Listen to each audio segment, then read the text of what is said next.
Rokok itu najis enggak? Enggak. Rokok itu haram? Gak haram. Siapa bilang rokok itu haram? Batangnya itu. Gak haram. Mana? Wong enggak ada liur dog atau liur pig atau liur apa? Enggak ada. Di situ enggak ada yang haram. Tapi mengkonsumsinya membuat amanat Allah ini jadi sakit, itu yang haram. Bukan rokoknya, tapi merokoknya yang haram. Mesti nek aku gawe postingan tentang rokok ngamuk kabeh. Wis beb, gak usah ceramah masalah rokok. Wis ceramah lainnya ae. Langsung begitu. Blokir. Ya, gak tahu, ndak saya jawab biar hilang. Sebelum mulai, yuk dukung dakwah Vertizon TV dengan like, subscribe, dan nyalakan notifikasi. Jazakumullahu khairan katsira.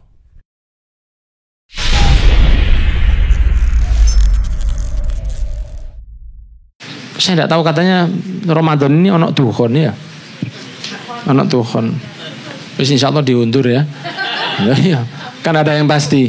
Siapa yang berani memastikan kiamat? Ada yang pasti. Cuman ada atau tidak wis sing penting urip, mangan gudeg tetap aja. Jangan bingung. Ada saya dulu pernah pengajian takon itu semua tentang dukhon ya apa. Lah kalau sudah datang ya sudah dilakoni aja. Mau bagaimana kita? Apa pindah ke Asgard? Tidak bisa. Ya makanya mumpung masih hidup, hatinya dibersihin. Ada hati yang baik, seperti hatinya Nabi Muhammad SAW, seperti hatinya para sahabat, seperti hatinya para asatid atau para syekh Imam Ghazali dan lain sebagainya. Ada hati yang jelek. Apa itu? Hati yang tidak pernah yakin ke Gusti Allah. Dia yang merasa bahwa saya tidak bisa. Allah Allah kok begini sama saya. Kenapa kok yang lain itu gampang? Kenapa saya tidak? Ngelamar itu ada konco sing gak tapi ganteng diterima. Aku ini lumayan loh. Ya. Cover boy majalah sampul, gadis sampul, tapi jam tangan itu ini. Saya ini wajah lumayan. Kok ngelamar gak dapat? Ya Allah, itu penyakit yang jangan sampai ada nempel di hati kita. Karena biasanya itu otomatis. Kalau memang ada rasa begitu, segeralah minta maaf kepada Allah Subhanahu wa ta'ala. Apalagi suudzon ke manusia. Ada hati yang baik, ada hati yang buruk. Hati buruk itu macam-macam. Ada diantaranya kalau secara global dibagi dua. Ada hati yang atos, ada hati yang lalai. Hati yang atos itu adalah hati yang ada di lemari. Kan ada hati-hati atos. Udah tahu? Pembantu jendela lawang, tahu lagu itu? Roti-roti atos di dalam lemari kan itu. Hati yang atos itu hati yang tidak bisa menerima satu nasihat apapun. Itu hati yang atos, hati yang keras. Ada hati yang lalai. Hati yang lalai itu hati yang menerima tapi tidak ada perubahan. Dan itu semua sama-sama jelek. Semoga kita dijaga oleh Allah. Dan diantara cara melembutkan hati itu ya dengan banyak kajian. Ilmu itu melembutkan hati. Anda mau atau tidak mau, Anda sadar tidak sadar, hati itu akan dilembutkan dengan adanya kajian. Saya yakin jenengan yang istiqomah kajian 1 tahun yang lalu dengan sekarang pasti banyak perubahan.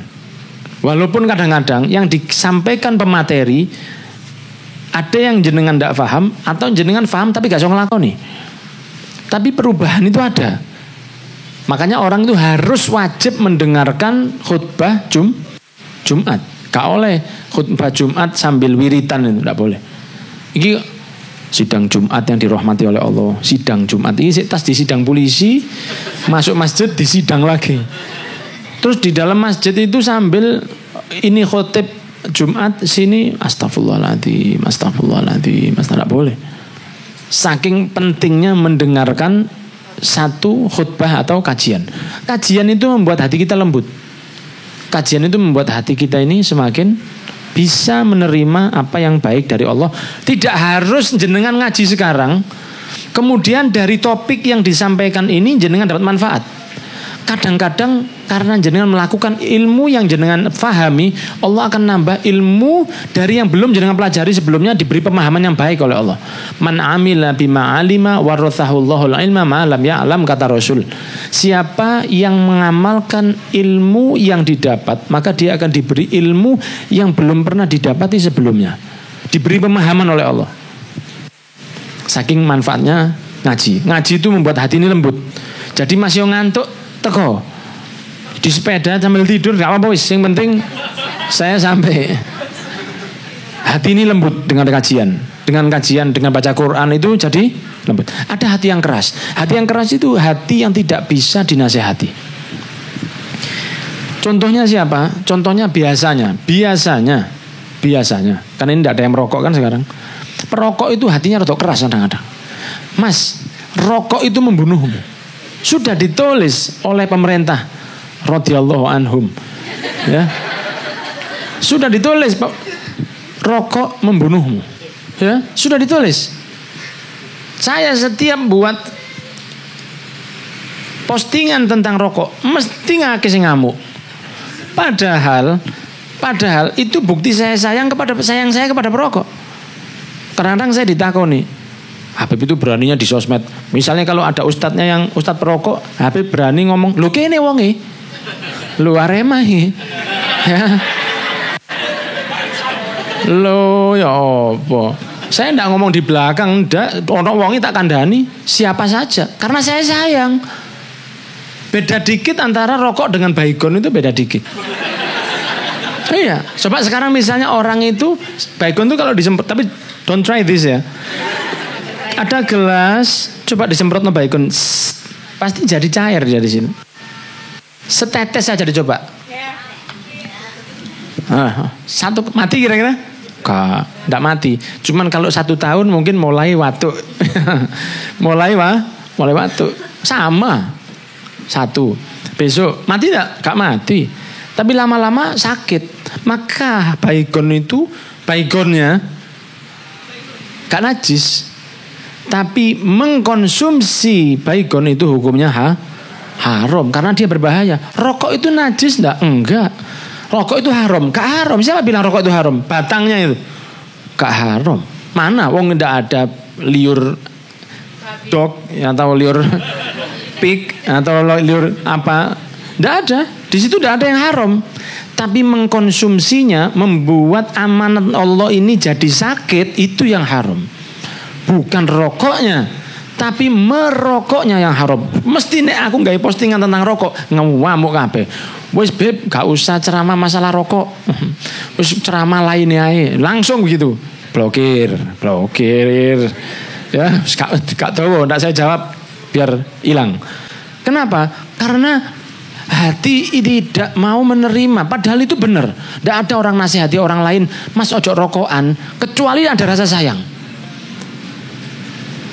Kalau saya ini, kalau guru saya datang malah saya belikan rokok, kon murid gendeng kon. Kamu buat sakit gurumu, itu tidak sayang berarti. Understand?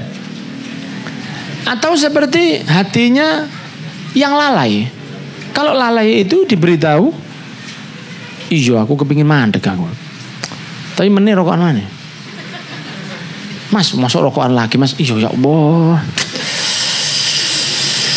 Koyok yo ngono ya. Seakan-akan tobat temenan. Mas jangan minum mas. Mas jangan riba. Mas, iya saya ini kepingin tobat. Tapi pancet. Itu ada hati 2. Keras, ada lalai. Ini 2 bisa dihilangkan dengan diantaranya melakukan perintahnya Allah. Itu yang pasti, yang wajib-wajib. Dan banyak hadir kajian seperti ini. Juga ada doanya. Doanya rahasia tapi. Doanya itu jenengan podo apal insya Allah.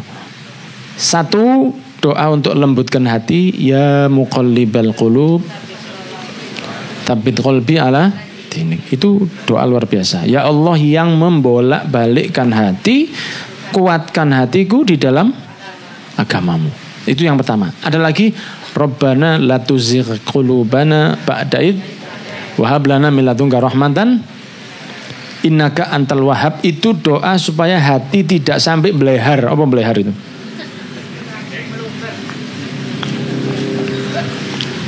bahasa Jogja ada belehar enggak ada ya? Belehar itu ya, kalau apa-apa, baik-baik. Tahu-tahu, loh, itu belehar. Jadi dia tidak dia tidak terkoordinasi beleharnya tadi. Bukan nyeleweng, dia itu tengah-tengah enak-enak baik. Tahu gini, loh, melenceng, mencelek by accident itu belehar.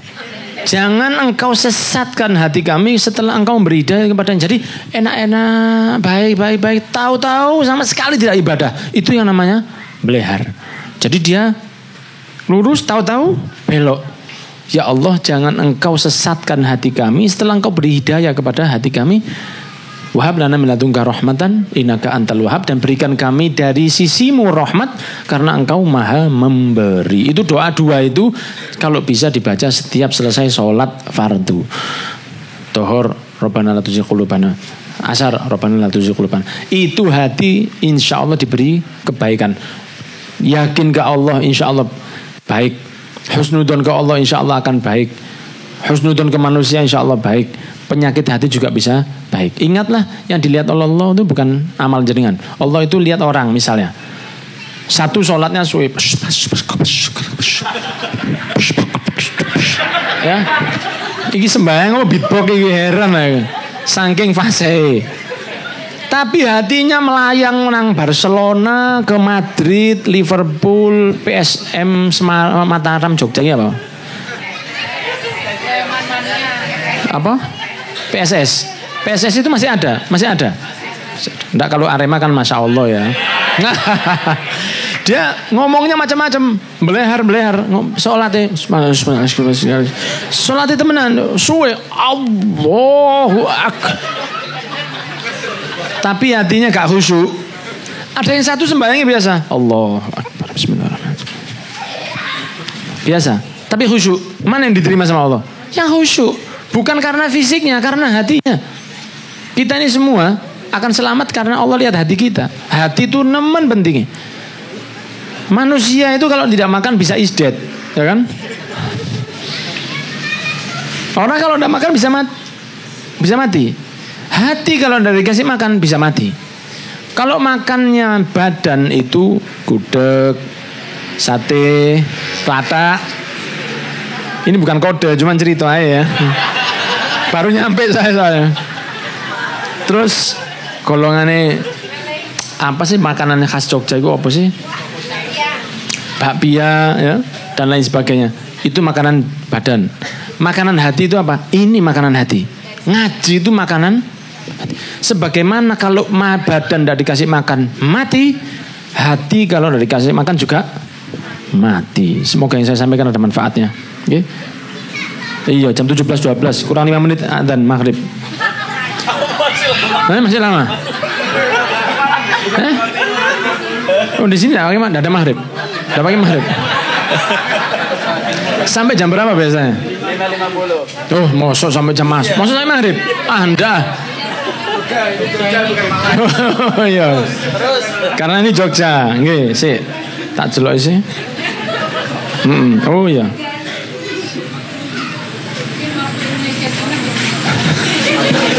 15.45 kok sudah.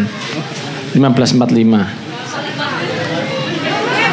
15 12. Pase wae piro, Bib? Pase wae.